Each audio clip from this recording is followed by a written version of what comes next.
talk about your country. So what I want to understand is, are you therefore saying that killing innocent protesters, sexually abusing and raping women who have been arrested, as we, CNN, have spoken to at least one woman who says that, in a Revolutionary Guard detention center,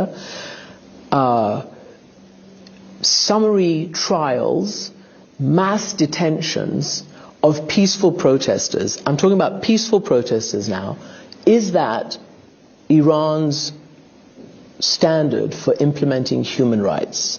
That's what I want to know. در ایران یه اتفاقی افتاد. یه دختر ایرانی In Iran, we had an incident. An Iranian girl passed away, and we were all very sorry about that.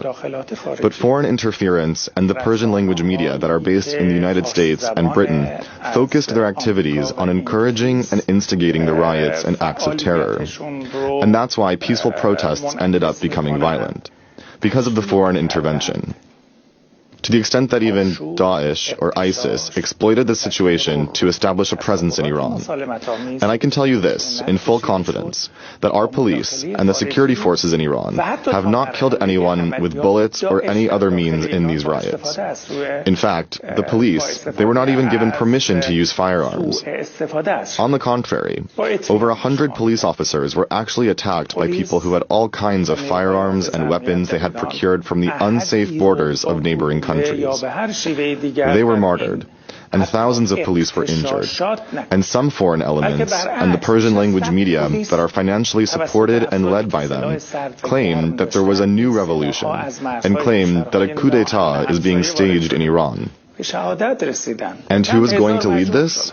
The head of the terrorist mini-group, MEK, the Hypocrites, which has martyred 17,000 Iranians, women and children. And they have been on the US and Western terrorist blacklists for many years. All right, so that's your position. You say that they're terrorists. You did say that they were peaceful protests. I want to talk about the peaceful protests because those are the people who have also been arrested, have also been killed, and essentially repression has worked. We've seen summary executions of at least 4 people, and the protests are less than they were. But I want to ask you to respond. I want to ask you to respond to the fact, when you say the Islamic Republic of Iran respects human rights, one female protester says that she was detained inside a Revolutionary Guard facility for more than a month and raped by 3 different men. She went to a cleric, a mullah, afterwards because she was having suicide thoughts. She was so upset. CNN spoke with that cleric. Is that acceptable? Is it acceptable for a woman, whatever she's done, to be arrested and raped? And there are many, many, many reports of sexual abuse in this situation against women and men. However, in those protests that had become violent, some individuals, some of whom who had entered Iran from the outside and were using firearms and killing the police, were arrested. You do know that the Supreme Leader actually issued an amnesty, and all those who were imprisoned were released, with the exception of those who had killed someone or were being sued. Since this presidency, we have seen a crackdown on women and their dress and their rights. Why? Why does any regime need to prove itself on the back of women's rights, their own bodily space? Why? Why is that? My request to you, look, you're supposed to interview me, but you're actually having a confrontation with me. Women in Iran have all the necessary required freedoms within the framework of the law. I'm trying to figure out what Do you ask other countries? Do you ask the other countries who are in our region but are allies of the United States the same kinds of questions that you're asking me about the women's hijab? The issue in Iran at the moment is not that of hijab. What has hijab got to do with the MEK terrorists? Ask them.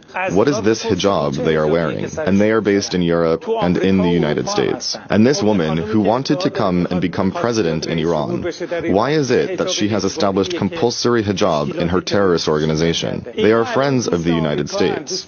They're friends of the White House. Why should there be a double standard? Okay, so I realize that we've probably reached the end of this little bit because you're not going to answer any more. But as you know, your government's reaction, violent reaction against women, has changed foreign policy and your relationship with many countries in the world. More sanctions have been leveled against you. The whole Iran nuclear deal is no longer willing to be negotiated. Even if you were willing, they're not willing anymore, the US and Europe. But when some Western media seek to turn the issue and to exploit the death of an Iranian girl, the war in Ukraine, the energy crisis, they want to relate all that to Iran for their own specific objectives. It's the double standards that I talked about. And of course, we know their intentions very well. But in my opinion, I think the Iranians during the 11th of February rally, they gave them a good response. We get our legitimacy from the people of Iran. Our people are not the MEK, who are very few outside the country.